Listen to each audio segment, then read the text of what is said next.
In part 2, I'm going to run through my honest experience on board Disney Adventure as a concierge guest, as a family, on board the second sailing of the Disney Adventure Cruise. On day 1, everyone has to attend a mandatory fire drill check-in. Our room was on deck 17, and the D lounge was on deck 7. So we took the stairs, lots of stairs. Honestly, a pretty good workout. I clocked quite a number of steps over the 3 nights. You can't skip it, everyone has to be there. It was 4 p.m., and my son was asleep on me, and carrying him through the whole thing was really uncomfortable. I heard they've improved this after the maiden voyage, so hopefully it continues to get better. Back at the concierge lounge, there's a small kids play area. The kids club crew are there helping with registration, which you'll need if you want to drop your kids off later. They were amazing. That's the Disney hospitality we know and love. And honestly, I can't emphasize enough how important the crew is. When they gasp, react, and make the kids feel special, that's when you really feel the Disney magic.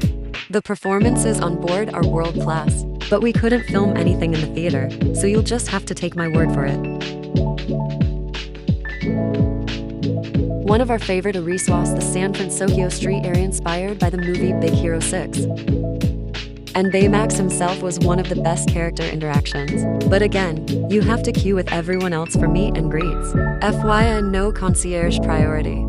Concierge gets you advanced booking options for some events, like Royal Society for Friendship and Tea, and the Makeovers, which I will share more later, but concierge also gives you 40 minutes early access to performances in the theaters. Good perk, but that means you sacrifice something else to make use of this early access. I find this more like a premier access perk than a concierge perk. Awesome.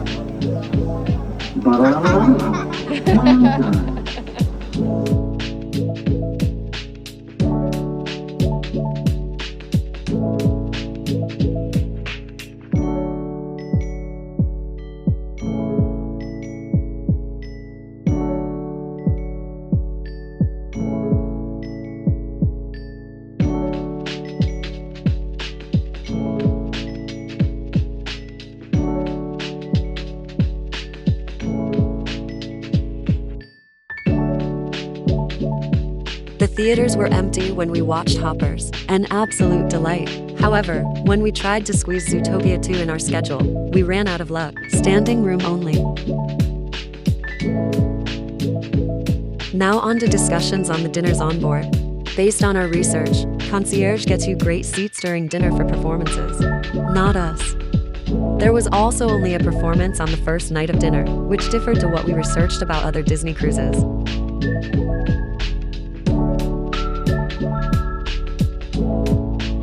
Okay, now we end the night, and let me show you the bathroom in detail. As mentioned in my room walkthrough, you don't get these amenities in the second room. Weird.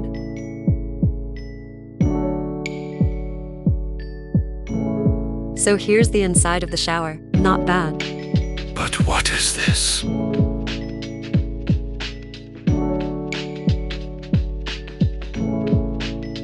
I decided to move on and didn't make a fuss, but that was seriously gross.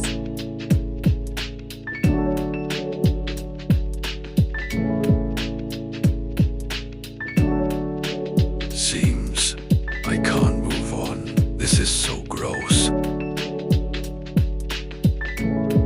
In my room walkthrough, I've also shared the details on the room layout. Check that out. In our research, people bring magnetic hooks for hats and stuff, but seems like they've got hooks here for you already. Alright, kids are asleep. Your app is your Bible when you're on board. Plan, book, everything.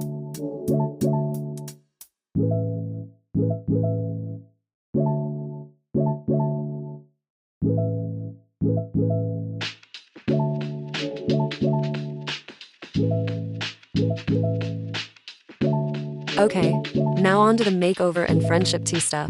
First off, they are pretty pricey and it's best you have them booked for the day. We did both the Marvel Studios and the Bibidi Bobidi Boutique makeovers. I would say both are pretty worth the money, and it's best to go all out with the makeup and the full outfits. Having said that, I doubt I will do it again. It's one and done. So we can put everything inside.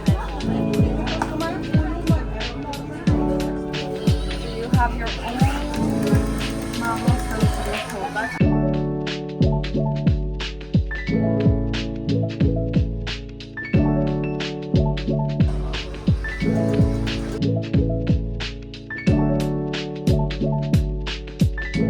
All right, now, the highlight. The Royal Society for Friendship and Tea.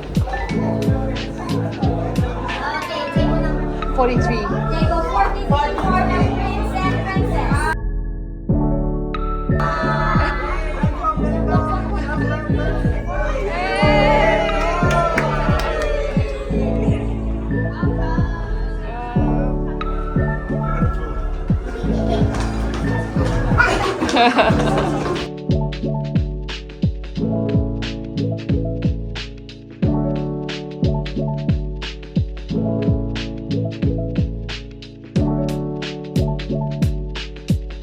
So we paid $250 per child, $75 per adult. The worst experience I've had so far, even though the kids love the fuss. It takes too much effort to list everything that is wrong with this tea event, but I'll try.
Alright now, food. Before I go there, there's a weird tap at the concierge lounge. Check out how much space you have to wash your hands.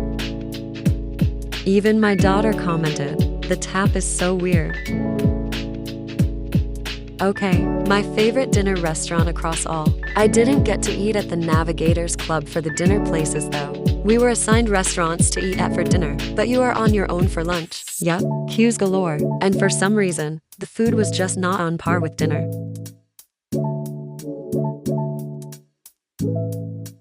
Oh, what's this?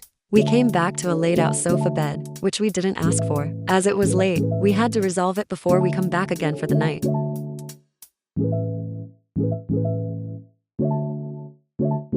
I had fantastic fresh oven baked pizza by the pool, but there is no control system, so an entire pizza can be taken by one person. Oh wait, the person in front of me took 3 full pizzas. Hence, you can understand why the queue is always so long. After a number of highs and quite a number of lows, we enjoyed the fireworks at the comfort of our veranda. The kids absolutely loved it though. Why didn't I go out to the deck? No space for a decent experience, and too much jostling for our young kids. To sum it up, we were sorely disappointed by the concierge experience on the Disney Adventure. Was it worth it? Only if they improve on the offerings by a huge margin and ensure all staff are trained to deliver the Disney experience with Disney pricing, which we all know comes at a premium. There were many Disney-style offerings seen on other DCLs, but not on Disney Adventure. That's a miss. I commend the performers, they really brought it, and particularly Ariel, whom my kids adore. Disembarking. Given our lack of confidence on the processes on board, we decided to leave the cruise soon as possible, which was 7:30 a.m. Crazy early, right? So that's another perk of concierge, you get to leave early, but you also miss out on saying goodbye on the cruise for longer. All these luggages needed to be given to the crew 10 p.m. on your last night. If not, you have to carry everything yourself. Lots of staff here to help, and we found our luggages shortly. But also, I suspect it's because it was still early. I cannot imagine the same situation when it's crazy crowded. So there you have it, our experience on the second sailing of the Disney Adventure.